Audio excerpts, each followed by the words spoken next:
Hey friends, Jeff Mallinson here. Stacy and I are really excited about the upcoming season here, season 2 of the Protect Your Noggin podcast, where we're going to be looking at 12 really important and sometimes startling teachings from Jesus of Nazareth.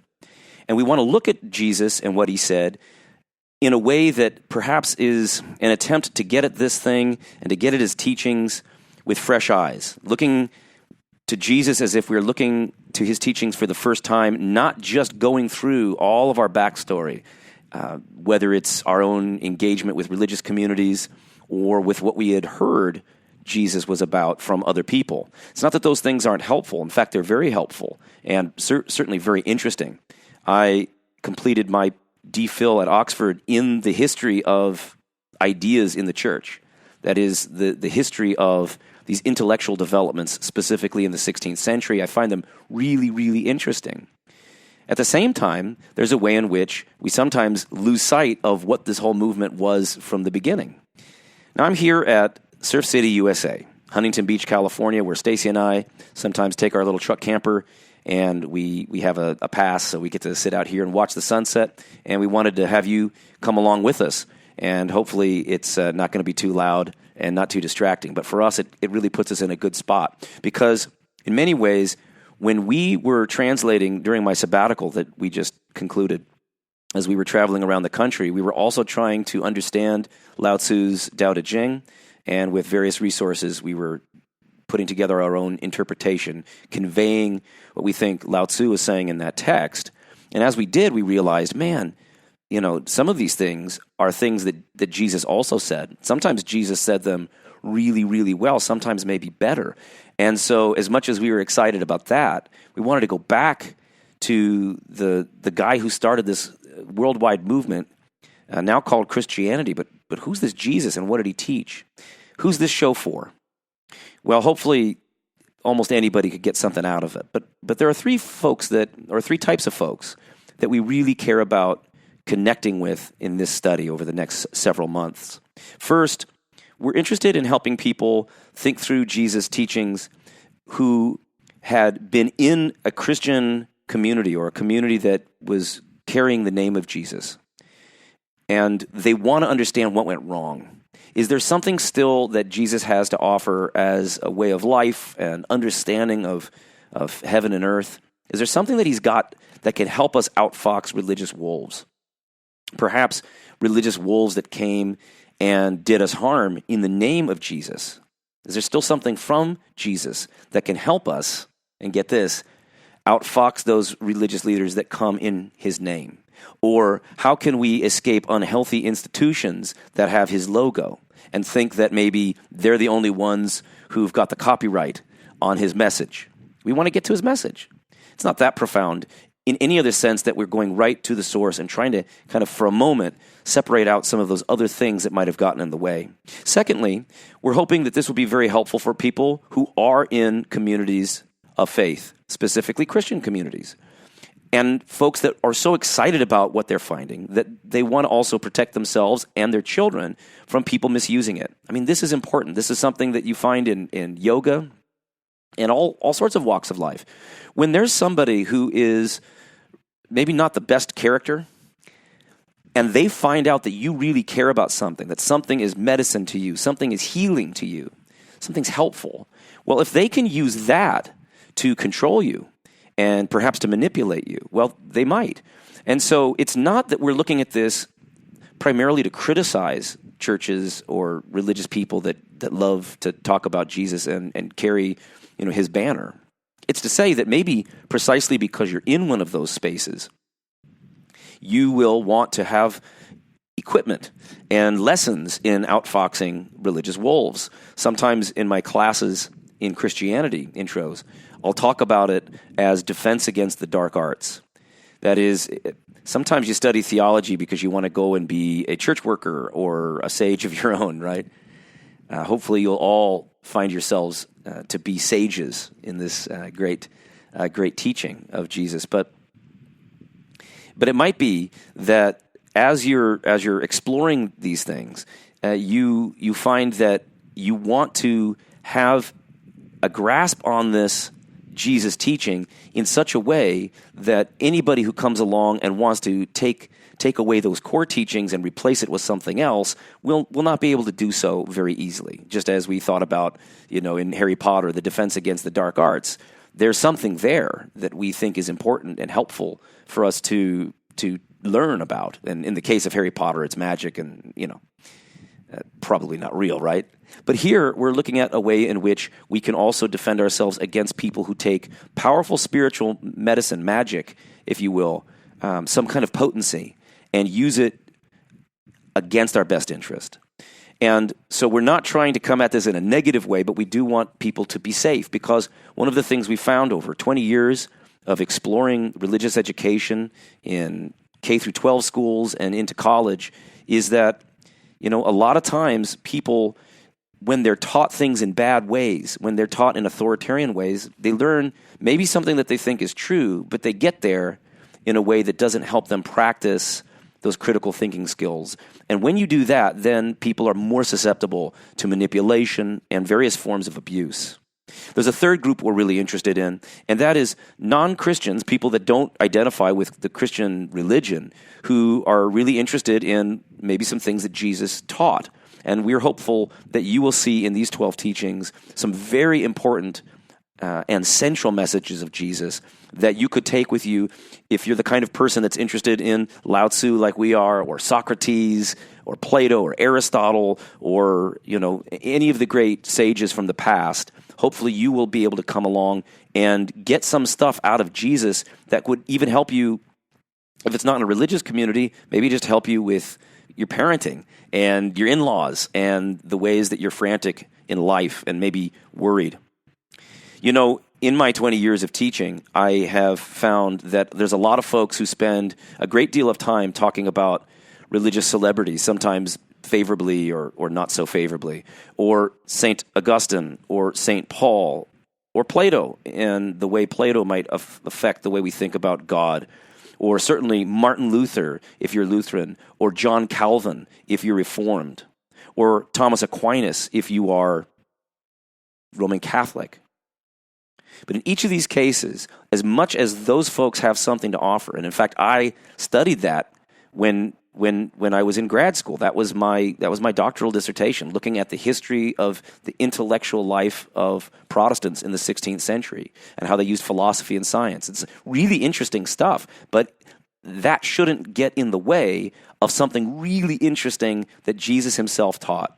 And whatever you think about the New Testament, however reliable you think it is in all of its parts, there's a real core set of teachings that really any good scholar is going to realize that those are things that were profoundly effective in people's lives, and that they carried those teachings on in various documents. The four Gospels that churches around the world use, but also other texts and citations from early church fathers. So we're looking at the teachings of Jesus in a way that we would receive from him some very important philosophical stuff. I'm so glad that you're here with us. You're going to join us on this expedition and adventure into some very interesting teachings from Jesus. In the future, we'll be looking at other folks. But for now, protect your noggin with Jesus.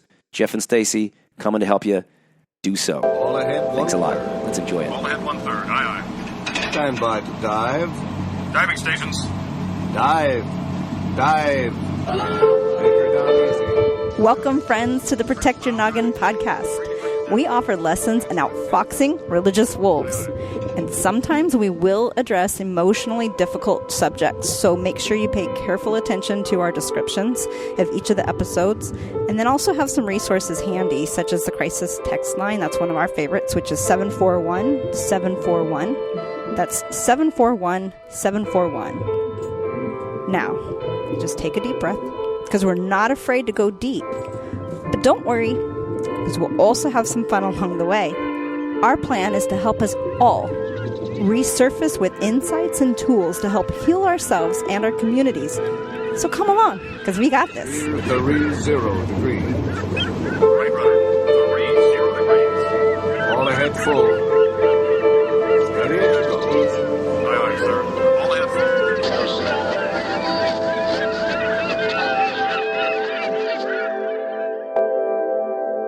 Well, hello there. Welcome to the second season of our podcast, Protect Your Noggin with Jesus. This is Jeff and Stacy here. We are in Surf City, USA, Huntington Beach.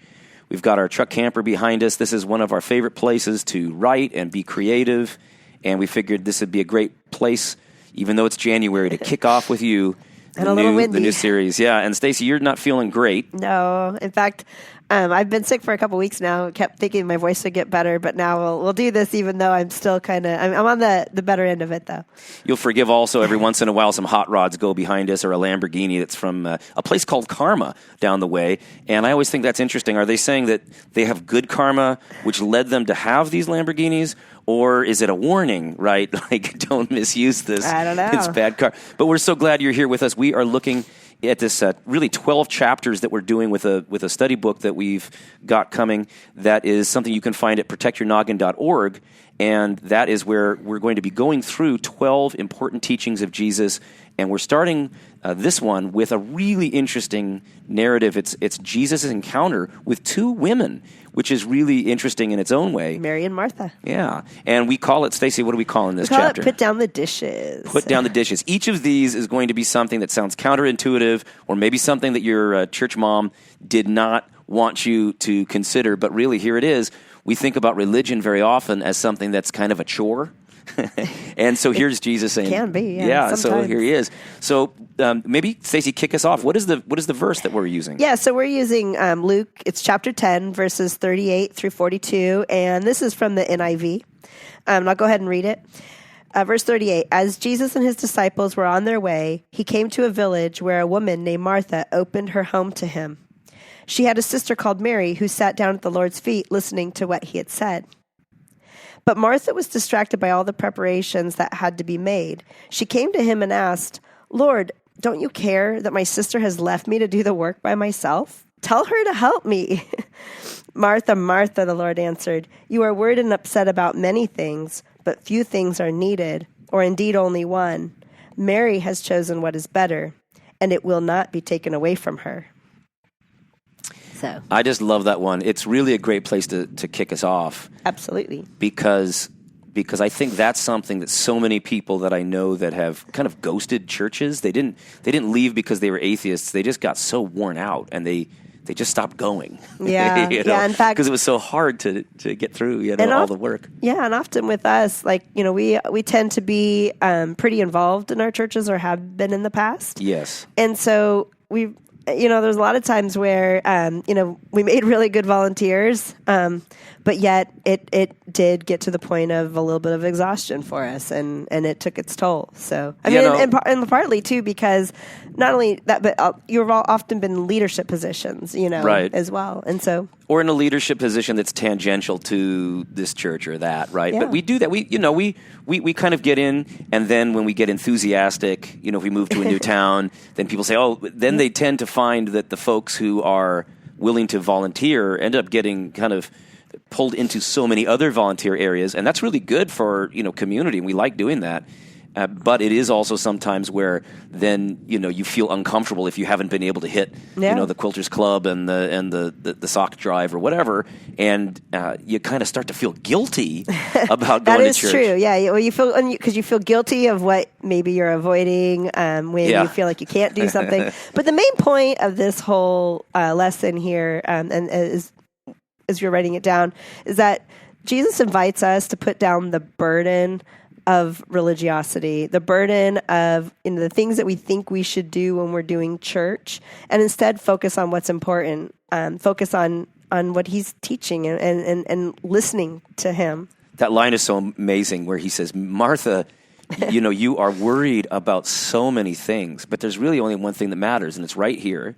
Sit down, listen, and what your sister's doing is not bad. Right. That's the point. I'm here. I also think it's funny, rather than asking Mary herself, Mary, can you please help me?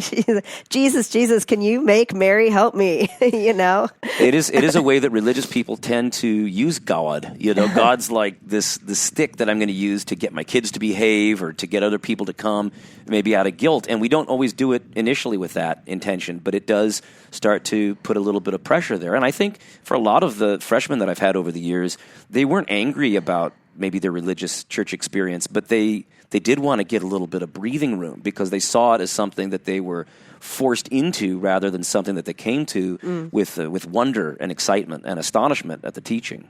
Absolutely. So why is this an important for our first lesson?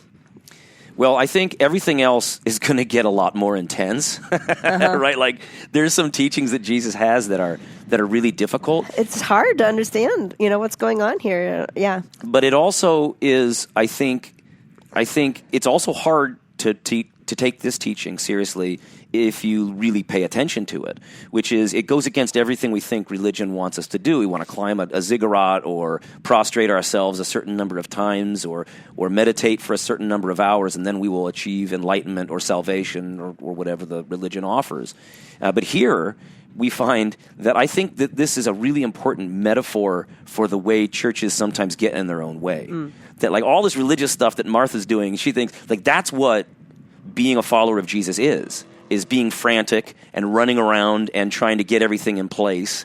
And in fact, that's not what it's about. That's the stuff that kind of gets the place ready to receive the teaching. But here it is, the dude's right there, and he's providing these teachings.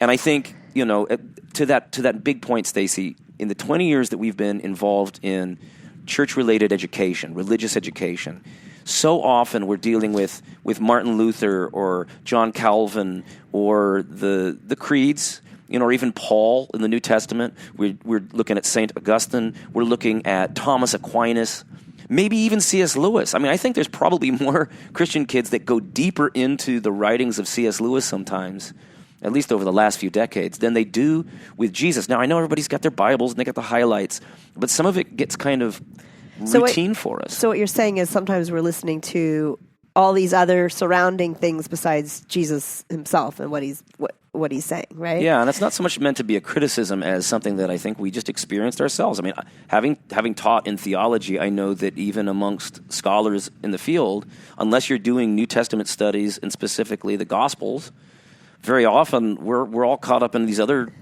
people and movements and themes and church politics and culture wars and all this, and that gets in the way. Well, and I think with education, sometimes we use secondary sources, and sometimes it's best to go back to the primary. Right? Yeah. I mean, what better primary source? It's not just going to the church fathers who can be helpful or the medieval mystics like Julian of Norwich. These are interesting people, but let's go to the source here to understand something that really has spread throughout the world as this profound teaching that really changed the world. So I would invite, what's important to me about this whole setup, I think, for this being the first chapter, is I would invite you all to just join us on this journey, listen for these next 12 lessons that we're going to go through. If you can, as if it's the first time, And really listen to what Jesus is saying. Let's use this as an invitation to be able to look at, perhaps dive a little deeper into Jesus' words and what he's trying to teach. You're sitting cross-legged in front of a rabbi, down at his feet, a guru,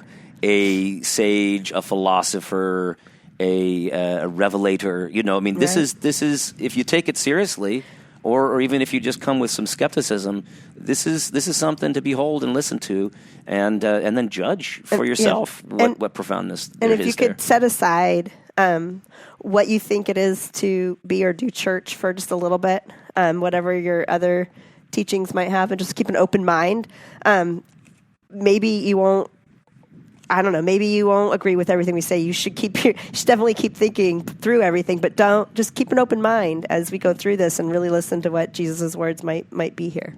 Now, if you want to follow along with us, if you go to protectyournoggin.org, you'll be able to find ways to get resources that we've got already out there, and also some things that are going to be published. And for folks that are on Patreon, they're going to be getting these along with the podcast. But you don't need the book for the podcast. You might want to go back to it in a year or so, sometime down the line. But you can find ways to get access to these as they come out. And this one that I wrote up here has a lot other. There's a lot there that we're not going to share here on the podcast. But what are some things, Stacy, that you think are the kind of the key pieces of this? just very, very briefly, I think we talked about with, so Martha represents sort of the busyness, the doing, right, that we Right. often do in church. And Mary is more, the receiving of the message, correct? Right. And what's important to note, though, about women at this time?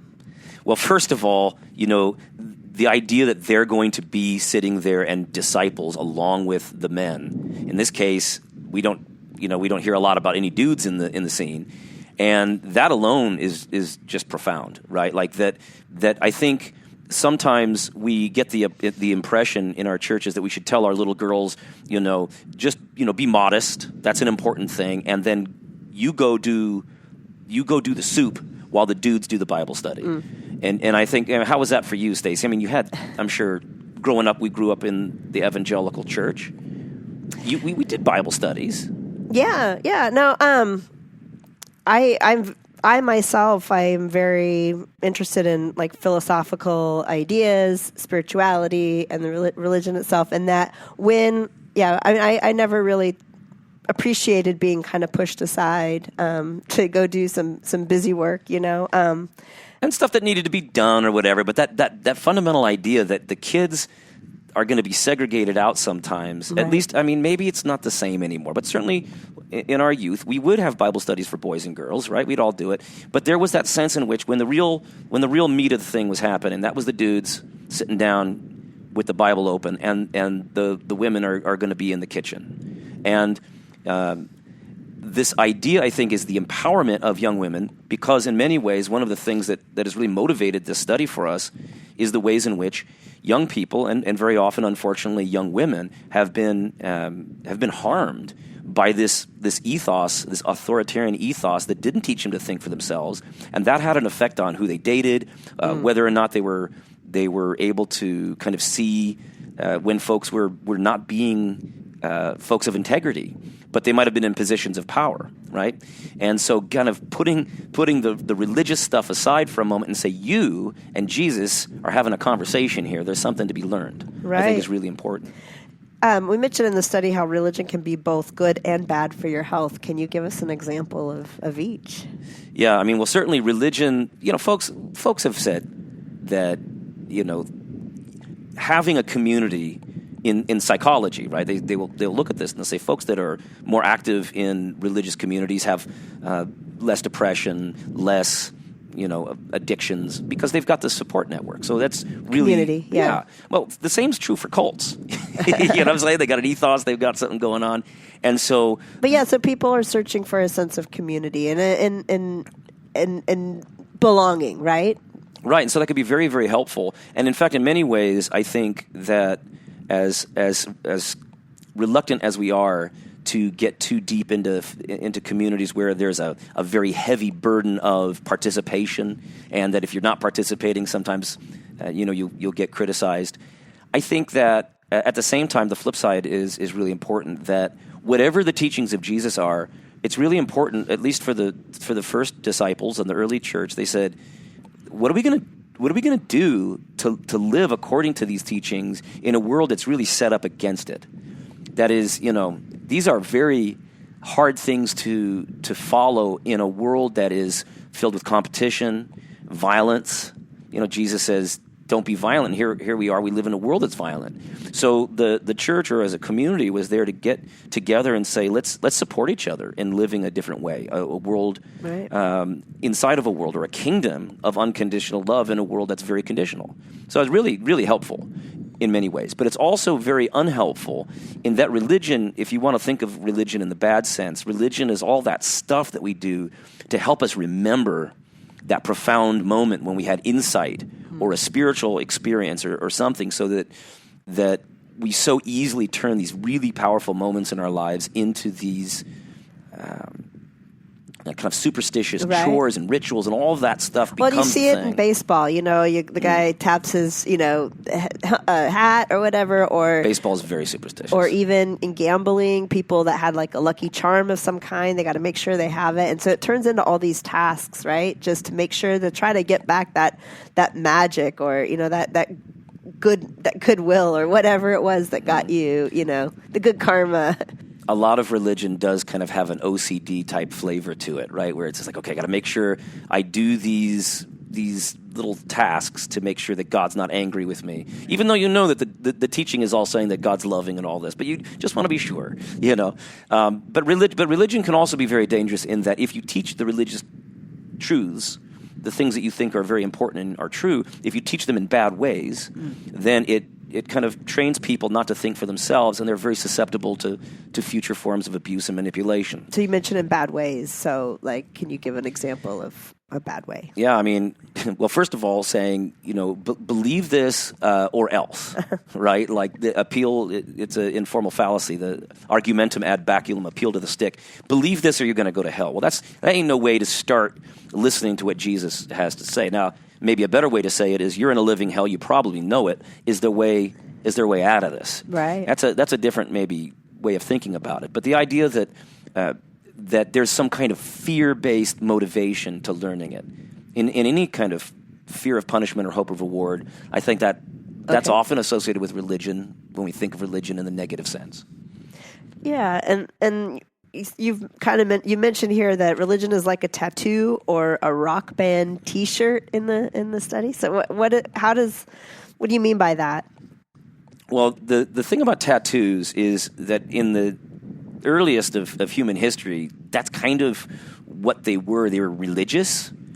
They were often, the best we can tell, ways to signify a moment when you're entering Something into important. a community, something that happened to you. There might be an ailment that you use this kind of, you know, you put a little X on a part that hurts your body, and hopefully there's some good magic that comes to it. But I think in many ways, the tattoo for people today is not too different.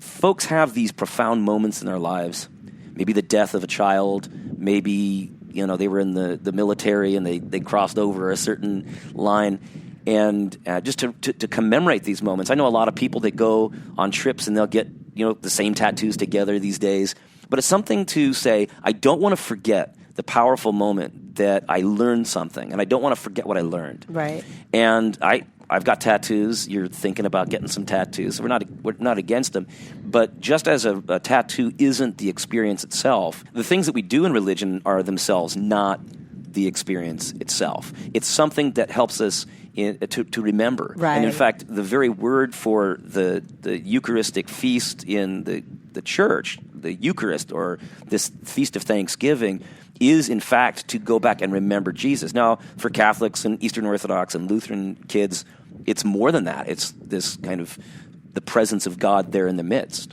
in a very profound way. But it's also remembering. We're remembering what this is that we're here for in Christian circles. And so the things that we do, these things that we would say are in the church sacramental, or things that are religious, they're not unhelpful. They're useful, and in fact, we do them so that we don't forget, we don't fall back asleep. Right. But they're not the thing themselves. Yeah, and they're they're just reminders. They're things that they help, maybe like kind of build around that experience. That they help bring us back to these moments. They help us to focus and center. But they're not it itself. And then I say, like the rock band T-shirt. I mean, think of it this way. You get the rock band T-shirt when you go to a show. You know, we've been to shows. We just had these wonderful moments. We said, this was a great show. I want to remember this concert. And so you buy the T-shirt and you wear it home, or you wear it the next day. And so you have that pleasant memory of the concert that you went to. But the music is the music. That's the thing itself. Being a part of that, the whole crowd and everybody participating in this moment, right? And experiencing the same thing all together. If theology and religious conversation is worth anything, it's like the conversation you have on the drive home from a great concert. Why did you love it? Remembering how much you loved it. Talking about the things that you thought were really powerful. Why you want to go to another concert like it, and maybe what other bands are like this. So there's all these great conversations about music, and heck, if you're educated in it, you might talk about music theory. You might talk about the production and all that. So those things are really important, but there's nothing like going and experiencing the music itself. And so that's kind of what we want to do with this show, this season, is go to the source itself, himself, Jesus. Right. There's a nice little helicopter flying by. either sightseeing Sorry for or the noise there. It's all right. So sometimes, we'll let the helicopter pass maybe for a second. So sometimes the Marthas, right? If they're busy. I mean, is Martha bad? Like, I mean, should we let Martha get us down? Like, what might be going on with Martha? Well, what do you think? You tell me this one. 'Cause I think a lot of times our busyness. I know with me, that if other things are kind of chaotic in my world, I like to go and clean. I like Yes. to go and straighten things up and clean. And I feel like even if everything is like, sometimes you clean loudly too. If you're a little angry, you might clean loudly.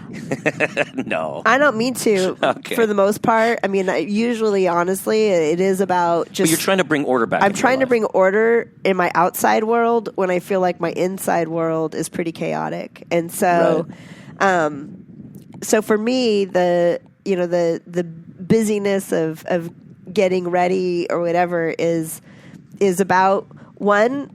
Like sometimes even if I'm preparing, like, so if Martha's preparing because she's expecting a lot of people coming over, part of it is that so she doesn't get judged by the other people that are coming, that Yeah. she, if it's her job to keep the house and to have everything in order, she could be labeled a bad host, if she doesn't have it all properly taken care of.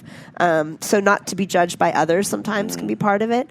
And part of it can be just because she may not be able, or there's fear there somehow. There's anxiety, or perhaps something she's, I don't know, not doing or avoiding by doing something else.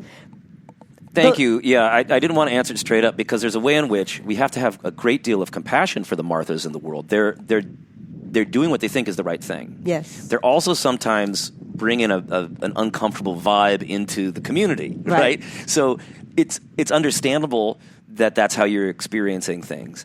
But also sometimes by her nagging her sister, she's actually distracting her sister from the whole reason for the day, right? The whole event was to listen to Jesus, and it wasn't to say, no, you go do these other things. No, like it needs to go the other direction. That's not to say we don't have compassion and great love for the Marthas, but we've got to invite them to sit down and just take a rest for a moment. Often when I've heard this passage in churches, I've heard pastors say that we need the Marys and the Marthas, right?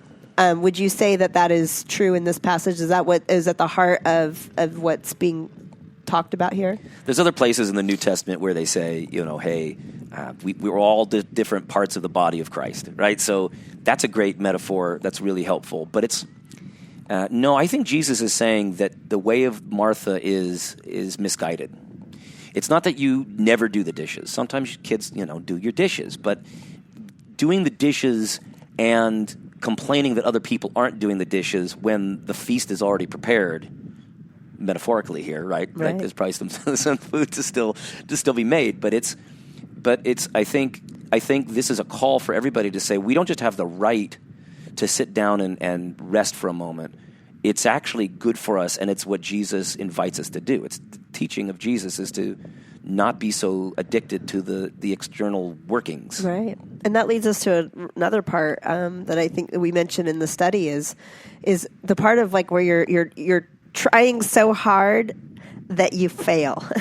It's sometimes you want so badly to have something. So, you're doing your prayers all right. You're reading your Bible, right? You're going through all the motions and executing everything perfectly, and you want to do it right.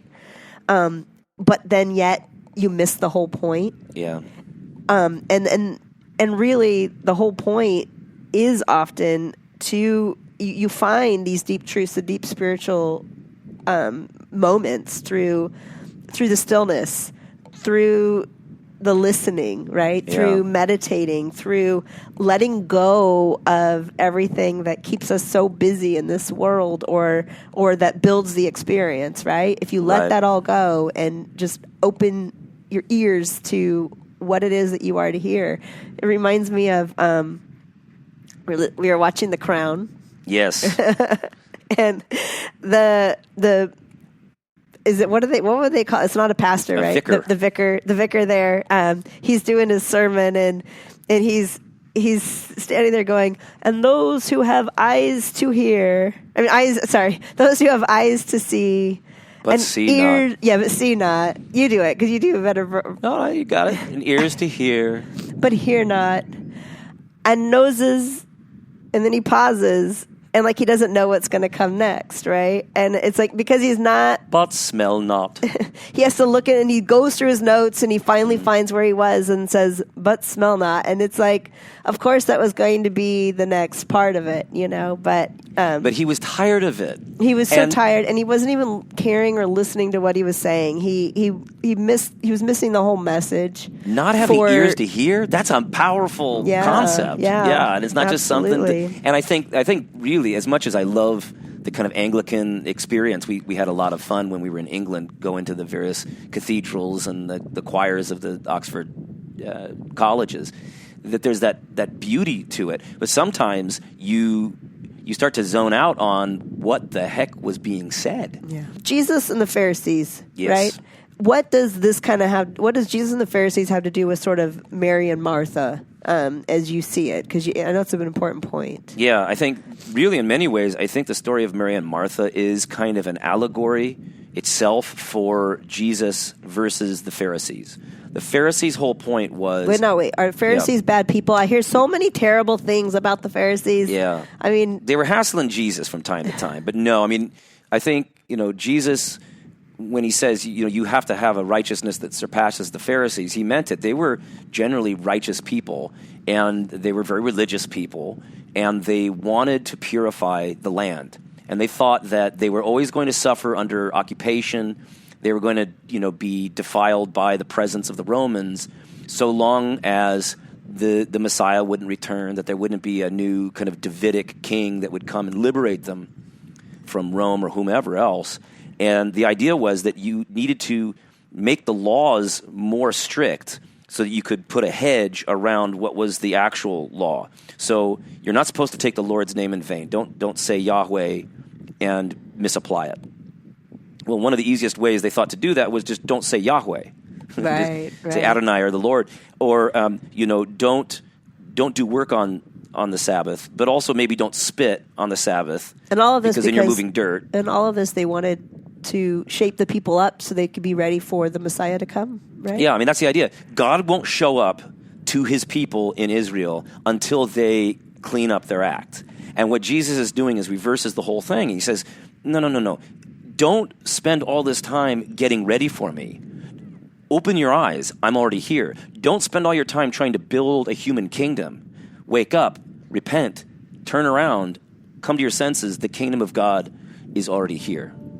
Amen. Now, before I want to take a break, we'll check out, maybe we'll have to move inside here in a second, but when we come back, we're going to be looking at something that's really important to these studies, and that is these questions that we've got in the book that help people to really carry forward what this teaching would mean as they apply it to their own lives.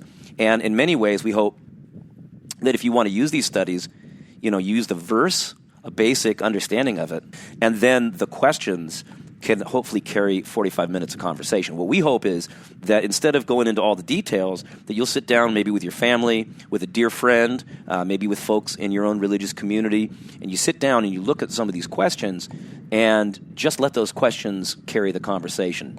Because I think in those conversations together, we really start to open up about these things in ways that makes it a little more personal. Yeah, absolutely. All right, so thank you for being with us for this first segment. We'll be right back after the break. Don't worry, I'll catch you. Don't worry, I'll catch you.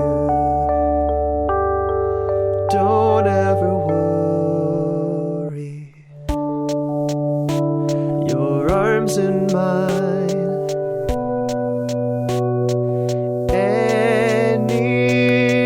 Anytime. Wouldn't trade anything. You're still my everything. To my surprise, before my eyes, you arrive. Don't worry, I'll catch you. Don't worry, I'll catch you. Don't ever worry. Still breaking old habits. You pulled the wool over me. I can see everything, everything.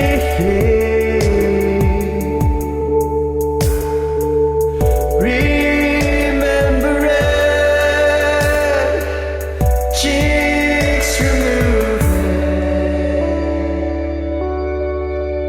All right, we're back. Beautiful, sunny Southern California. I mean, for January, you can't go too wrong. You've got your Scottish sweater, so that helps. Yes, yes. And we're here at my favorite time of the day, sunset. I love it. It's a little windy, a little chilly, but it's absolutely beautiful. So we've got some questions here that we include in the study. And we'll have more. We won't do them all. Oh, I'm not doing them all. I just picked a couple of them. All right. And we could go back and forth with it. But number one, overall, has religion been more of a healing or more of a harming element in your life? Now, when we give you these questions, friends, you don't want to just jump right into an answer and then move on. That's what we were saying. Is the idea is the way to make this study work is to maybe spend a whole day on it. You know. Well, especially for yourself and maybe even like private introspection and just sort of, kind of really think on this stuff and doesn't necessarily all of it wouldn't have to be done vocally with a group. Yeah. It might be where you start out that way or something, or you start out at home and then you bring something, to whoever you're discussing it with. Well, what would you say for yourself? For myself, there has definitely been a lot of harmful elements. I think it's gotten really close to me wanting to walk away from all of it. But fortunately, I think that I have found a truth that I cannot let go of. And I hold on to that so dearly that I would say that surpasses all of the harm that has been done to me. And I recognize that there's even in the moments where some of it wasn't, there was a foundation laid there. There was an understanding that came from later reflection on those moments. And I understand that, some people, the harm was so great you couldn't, you might have a hard time getting there. But fortunately for me, it wasn't so much that I can't use that as sort of a place for me to then understand where things went wrong, to then be able to sort of figure out what part of it I do want, what part of it is healthy, what the like I said, there's a truth there that I will not let go of, that I hold so dear and so passionately, that I understand there's a lot of bad people or bad things in the mix, but I can't let that stop me from what is so important to me in the truth of it all. You spend a lot of time reading, and we discuss things, even at the family level, we're always talking about philosophy, spirituality, religion, theology. It's the stuff we care about. It's what we do all the time. I mean, more so than most folks probably. I mean, because that's what you do for a living. It's what we're doing here at the podcast. I mean, it's a huge, huge part of our lives. But when you say all of it, when you talk about religion, there's a way in which you can, if you separate out the teachings and the conversation with people that we trust and care about, at the same time, I don't think that you can say all throughout life that it's always been equal. There have been times when the very thought of going and sitting in a particular pew caused me anxiety. Absolutely. That there have been times when we've been in some religious contexts where when we leave, we're less happy, less upbeat, Absolutely. less joyful, less peaceful than when we started. Absolutely. And so, one of the things that I've sometimes shown when we go Speak Places, there was a friend of ours who took a photograph of us, our youngest, and some friends of ours. And we all had just the most depressing faces on. Yeah. I'm thinking, like, where are these people? There's been a lot of torture. And I tell you, there are doors I would never. What you say, doors I would never darken. Yes. I would never go back to certain churches. This is for sure. And sometimes there are decent churches that make it difficult for folks. Yes. Because it just smells like something that they didn't like before. Like maybe you're not against hot dogs, but you got pukey one day at the fair, and so now you have a reaction. You get triggered by it. There is no doubt that if I started out in a certain church, if it was a certain religious experience or whatever, I might just get up and walk out the door these days. I just might. I might have to for my own self. But it doesn't mean that that is what, for me, is the whole story. Mm-hmm. And I think for me, that is important then for us to say that one of the reasons that we're interested in this series and this whole podcast is that in many ways our children kind of went on strike from religion, and we wanted to figure out, now, why do we care that they're rejecting this? Yeah. And, our youngest just was probably the first one to just explicitly say, no, I'm not going to do this anymore. And partly they had seen so much negativity in my own career dealing with ideas. People get really, excited about this stuff and also sometimes not so nice about it.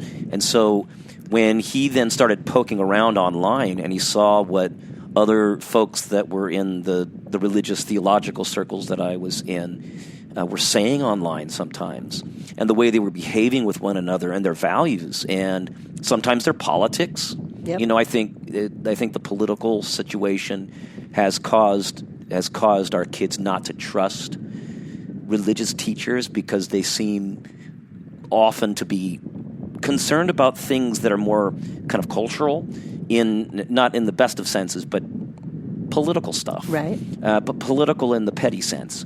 And I think as they're all kind of fighting for dominance and so forth, nobody was really showing, I think, our youngest, this is where when you're going to get older, you're going to be happy and find peace. He just saw a bunch of grumpy, sad, angry, frustrated religious people fighting online. Now, right. That's not the only story, but because that was a reality of our own biography and our own family story, we want to figure out what's the core of this thing, and could this be something that they would at least find interesting? Well, and that is actually my answer to question number 2, because it says, what cries of pain or lessons are you not hearing from others because you are too busy doing religious things? And I think sometimes when we are in the thick of doing religious things, that we didn't really hear our kids suffering in the midst of seeing what it was for us to be a part of this, to be involved in some of the petty drama of some of this stuff, that they were the ones that realized, wait a minute, they had questions, they had frustrations that we weren't even really paying enough attention to really until it was kind of too late, and then they said, we don't want anything to do with this anymore. Yeah, I think this is exactly the sort of thing that my student Scott had said about tofu. He happened to like tofu, he said, but what was his illustration? Yeah, he said basically for somebody, say, that doesn't like tofu or doesn't want any more tofu, it doesn't matter how you dress it up. It doesn't matter what different, seasonings you put on it or how you change it. It's still going to be tofu. And so with church, sometimes we dress it up a little differently. We put different music to it, different words, different liturgy, whatever. Doesn't matter. It's still... Get a better narthex. It's still going to be church. It's still going to be tofu. It's still going to be religion. Friends, religion is tofu. And Right. I'm not saying tofu is religion in the bad sense. I'm saying if there's just something that's not working for somebody, it's very hard to say that you're going to do something fancy to get people to change their mind about it. And especially if it's something that, just like when we eat food that gives us a bad reaction, sometimes our bodies just say, no, I can't do that anymore. Right. One last question, and there's lots more in the study, but one last one for us to reflect on. Is there a religious activity that does not bring you life that you wish you could cut out of your schedule? Is there an activity that you wish you could experience more often or for the first time? I'll go first on this one. The irony for me has been that, and you kind of alluded to it, sometimes being a person whose profession is to talk about theology, it's gotten in the way of my own ability to shut up and listen to Jesus. That's why we're giving ourselves this permission to sit there and have in our case here, like there's a purpose, there's a reason, there's accountability. We're going to keep going through this and kind of listen to the teachings of Jesus and in a way that I think I had been distracted from.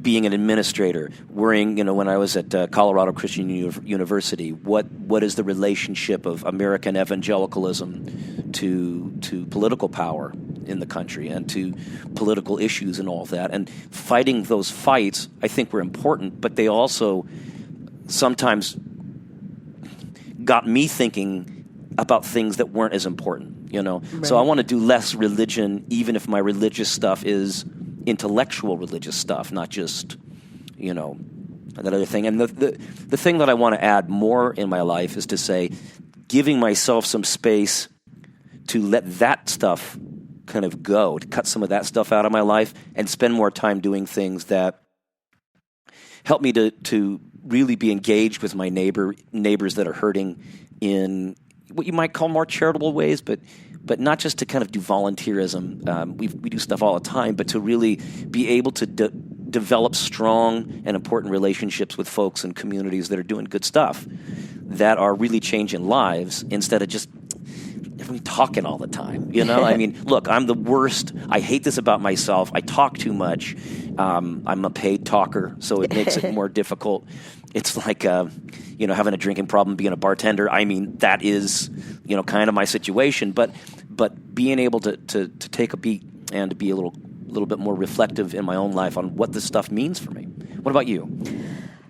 So for me, I wish the thing I would like to kind of let go of is when I'm a part of a church community, it seems like there's things like the women's tea or something that I feel a sense of shame or guilt when I'm avoiding the nice volunteer that's just trying to get the signups, and especially she's supposed to target the little bit younger folks because they, got some kids. Let's get you in there. Got the older women are all signed up, and they've been doing this every year, and they're finding probably less and less of the younger folks involved in trying to get, other people. And I guess I really hate, I don't find those types of activities enjoyable, and I hate having to avoid the nice sign up person that's just trying to get I wish that churches would more often, maybe if they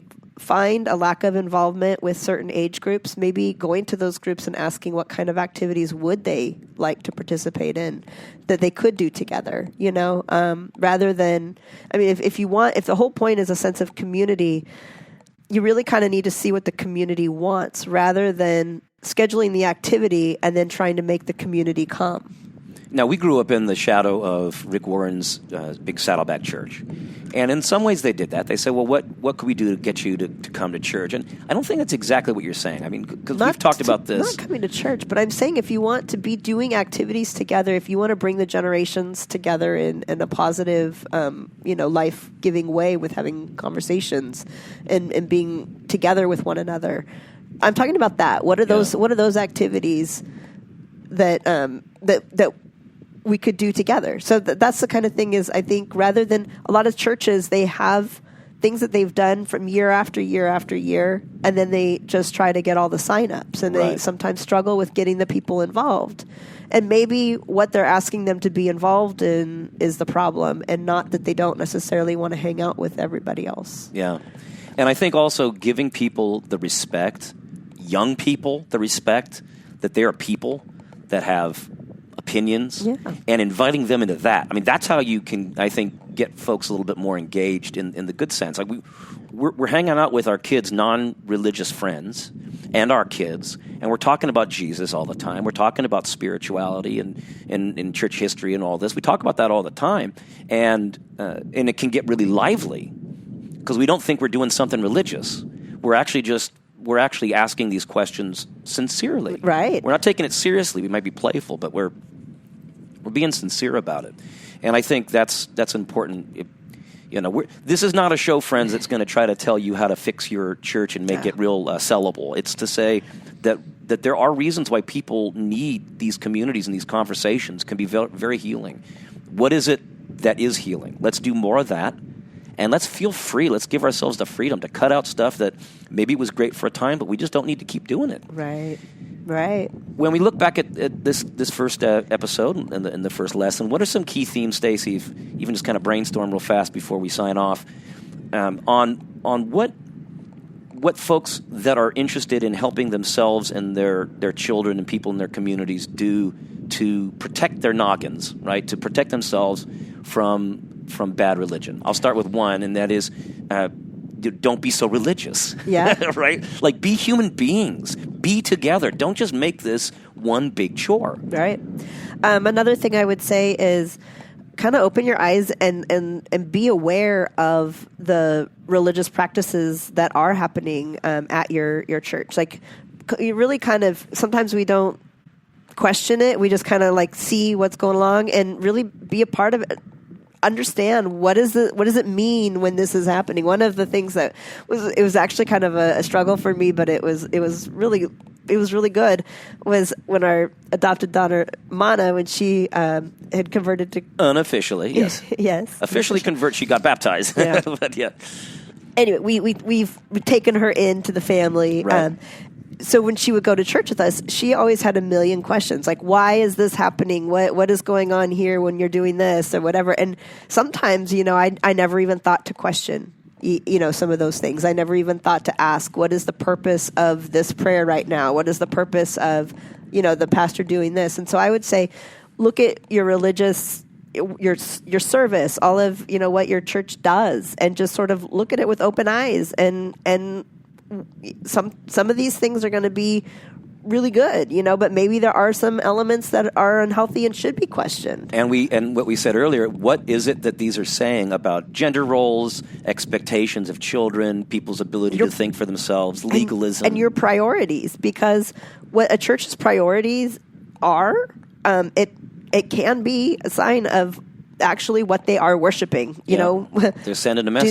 Do they have false idols? Mm-hmm. They're spending so much time doing something other than focusing on the reason that they actually should be there in the first place. That's what they really are worshiping. That's really what it's all about. It's not about the teachings that they're receiving or. Yeah. And I think the most important, the only other one I think is really important for folks that want to equip themselves and others to essentially defend themselves against the dark arts, is the idea that just because somebody seems to be on the inside of the religion, the Marthas, just because these are the people that are running the show, doesn't necessarily mean that they're right. Doesn't mean that you have to be rude or just reject everything that they've got in terms of their wisdom.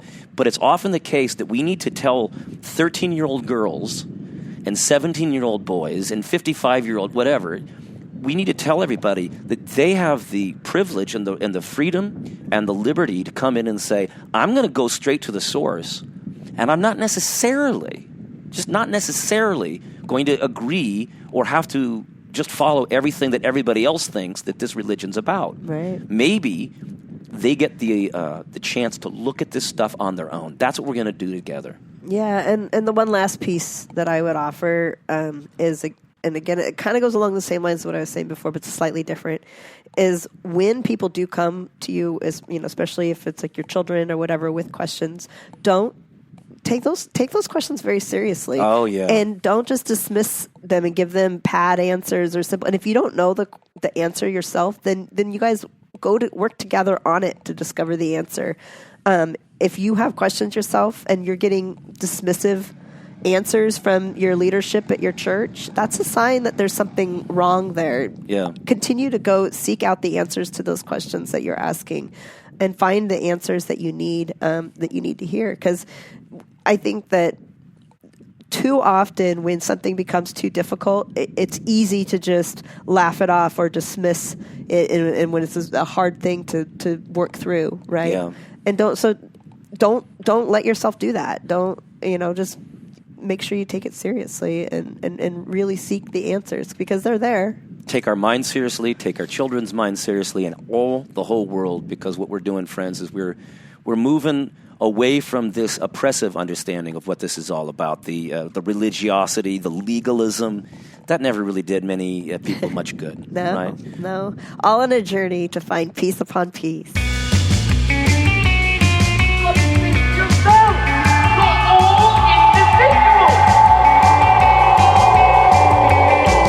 Thank you so much, friends, for joining us for this episode of the Protect Your Noggin podcast. You want to join in on the conversation? We'd love to respond to your questions or comments on a future show. You can record a message by going to protectyournoggin.org and clicking on the blue voice message button. And don't worry about getting it perfect, since you'll have 5 minutes and a chance to preview your message before sending. You can also send an email if you're not comfortable with leaving a voice message. Please also follow us on Twitter at the PYNP, and rate and review us on iTunes or wherever you get your podcasts. And if you found this show of any help, why not share it with a friend? Until next time, peace upon peace, friends.